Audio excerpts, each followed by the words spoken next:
what particular thing, a limited belief you might have had that you had to flip 180 degrees? You thought you were doing, yeah, that's what you would be doing. And all of a sudden you were just like wrong and you had to flip in the middle of it. So I'll tell you what, it's a little bit of a different answer, but it's the limiting belief I had that I think everybody has, that, I have to undercharge for this because nobody will pay me high fees for this stuff. And nothing could be further from the truth. Matter of fact, undercharging or charging too little or charging less than your competitors is what I hear a lot of. And that's what I have that belief of. If I'm cheaper than my competitors, then people will buy. No, you know what that does?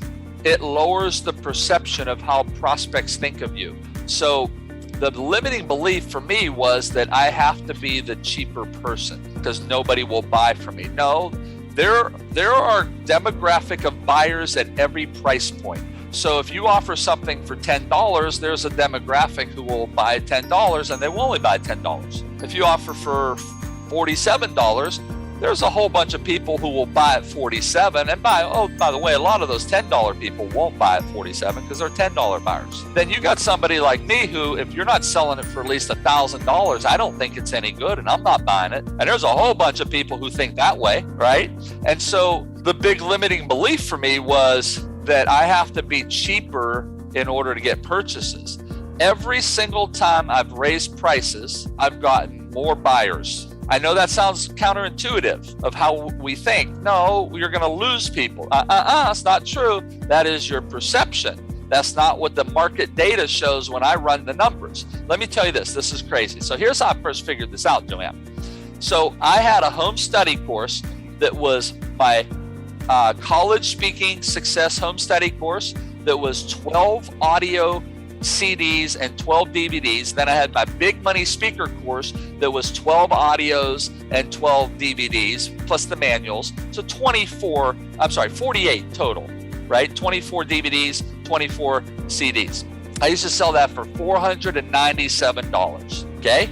I said, let me try something. I sold that for years that way, thinking that I couldn't go over $497. No one's gonna buy anything for more than $497.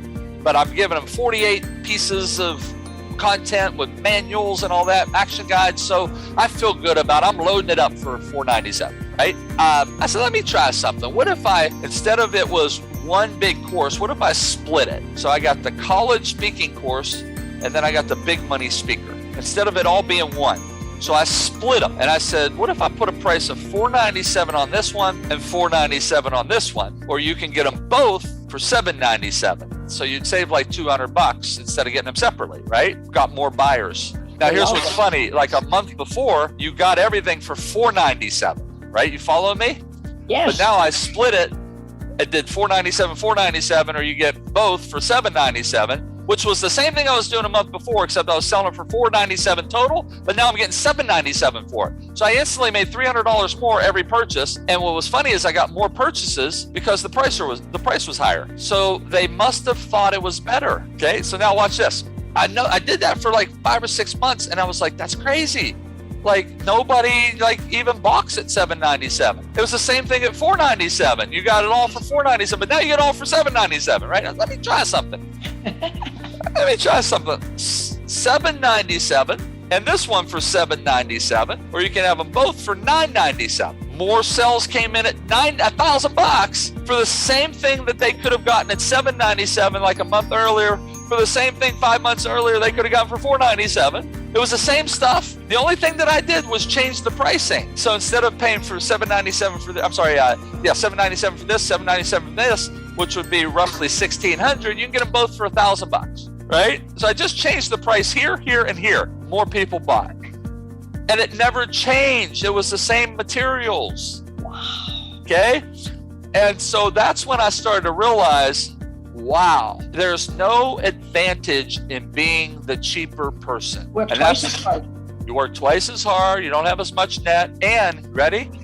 The more expensive it is, the better they think it is. I study this stuff in neuroscience and brain-based learning and how our brain works when it comes to buying stuff, that your competitive advantage is when you charge more, not when you charge less. People think you're better. People think your product's better if you charge more. So like what I do with a coaching client all the time, like when they have competitors that like, they might have, let's say 7, 8, 10, 20, 30 competitors all selling at the same price, the natural tendency, which was my old limiting belief, would be to undercut them and charge less. You know what we do now? Let's charge 3, 4, 5 times more, because now we create the only one that's up here when all of them are down here, and people look at them the same way I looked at the camera and go, well, there's got to be a reason this one's more expensive than all these. It has to be better. So that would be the limiting belief I used to have, was no one's going to buy my stuff unless I charge cheap prices. And what I quickly realized was that that's like the worst strategy. You need to be higher priced, because people will buy more the higher it is, and they think you're better. And by the way, you'll get a heck of a lot wealthier faster because you need fewer transactions. That's incredible. But you're absolutely right. That's what we perceive. That's exactly what we perceive. Yeah. You have so much more potential. You don't have to go get 100 people. You get 10 people. Bingo. And you still made the same thing. You hit the nail on the head, Joanne. It's just, wow. I'm over here. I can imagine what the audience is doing. But a lot less work on your part. And you know what else? Oh, this is a biggie. This is a huge one. Writer downer.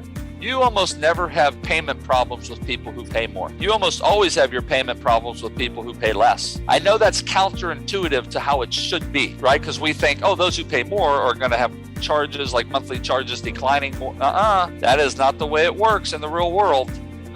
On paper, it should work that way, but it doesn't. All the courses that I've taken that start you at the beginning and climb the ladder, I feel like it took almost all of my education and just went, let's rethink. Yeah. Let's rethink and go back. It's just, it's a outside the box, but it's absolutely. Well, the right question should have been, how can I charge higher? Oh, I'm sorry. How can I add so much stuff in so I can charge higher to start with? I love that. Reformat it. Reformat, yeah. So that's kind of a long answer, but that I really wanted to explain that, because that really stopped me for a number of years, and I think right now that stops a lot of people. So. That is absolutely my doorstop right now.